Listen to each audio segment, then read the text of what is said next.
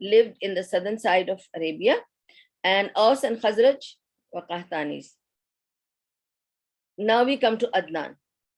Now Adnanis are the ancestors of Nabi Sallallahu Alaihi Wasallam.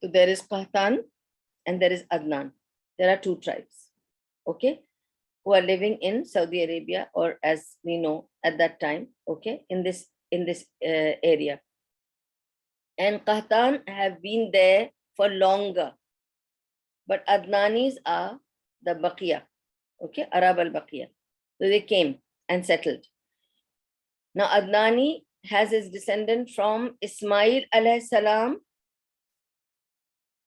okay.